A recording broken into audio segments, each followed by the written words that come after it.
So first of all, then I started thinking, what do I not want to invest in before going into what I do want to invest in. So the answer to that first question, what do I not want to invest in? The first thing I would not want to invest in is into D2C startups, right? Because purely because right now their RoAS, which is their return on ad spend, is being impacted a lot by the changes at Facebook and Google, which means that earlier they were getting a return on their ad spend of 4x or something like that. Now it's like 2x, 2.5, 3x, and that means that their gross margins are less.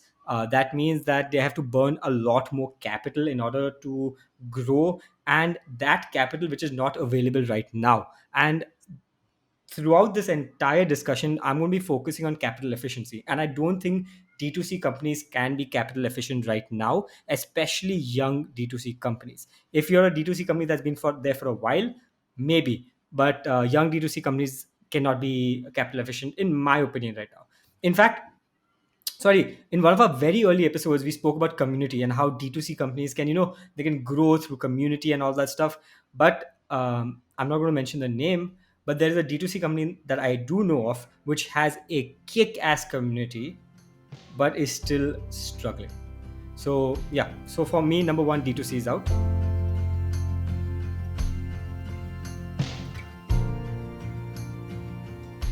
Before you go to number two, this is same on both our lists. I had also written I'm not going to invest in D2C brands for slightly different reasons.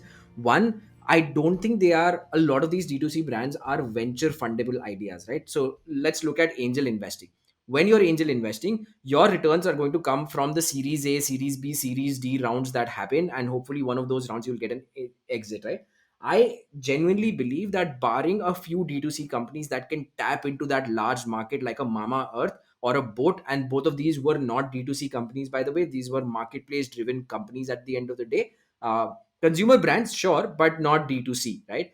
It's an over abused sort of word in the ecosystem. I think the reason why I don't want to invest is there's a different way to build D2C companies, and that should not be through venture capital. I think there should be through dilutive funding, the revenue financing that's happening, and a lot of other innovative ways to fund these companies rather than having the, and then maybe an exit is a Thrasio company, right? One of these D2C aggregators like a Global Bees or a Mensa Brands, right? I think these are decent exits that founders will get, but these are not venture fundable ideas, which is why I think I didn't want to go into these companies. I think the marketing angle is definitely true, but I think they will figure, it's a transitory sort of phase where they will figure out alternate ways to do marketing and stuff like that. Yep. So right now they haven't figured it out. So right now I don't want to invest in them. Yeah. Number two is EdTech. And Sajid did not say that EdTech is overventured, but I believe that EdTech is overventured. Over the last couple of years, the amount of money that has poured into EdTech is just insane.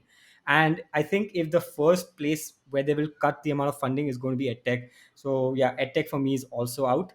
The third place, and this is actually a space that I've spoken about a lot, are drones and space tech. So the third space in which I would not want to invest are super technical fields.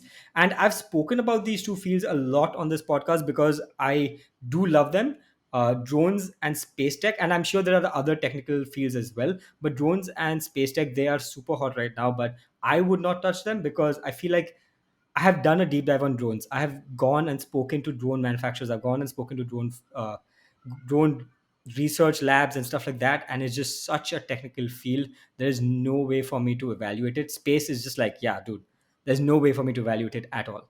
So yeah, those are the three, the caveats to where I will not want to invest in. If I So had to add one to your list of two technical, I think Web3 and crypto should go right there for you. Where you'll be like, this is beyond what I understand what's happening, and it's the same thing for me. Whatever said and done, however deep I've gone into Web3 crypto, I still don't understand the use cases as strongly, and therefore, yeah, I think these are companies that we're not going to be discussing. I think Web3 and crypto has not been an option for me. But I not, it's not that I don't understand it. I just think it's the use case is not there, man. And I just want to give one example before moving on. There was a really big tweet today that Jack Dorsey's first tweet, which he sold for $2.9 million on as an NFT, and now is selling for only $280. So it's like, dude. If such a famous tweet is not selling as an NFT, then yeah, the entire market was just, it didn't There are no use exist. cases. Yeah, People are going to figure out the use cases, right? The technology, I think NFT as a technology, I'm very bullish on, but yeah, definitely the use cases haven't been figured out. it's definitely not JPEGs and monkeys. I'm sure about that.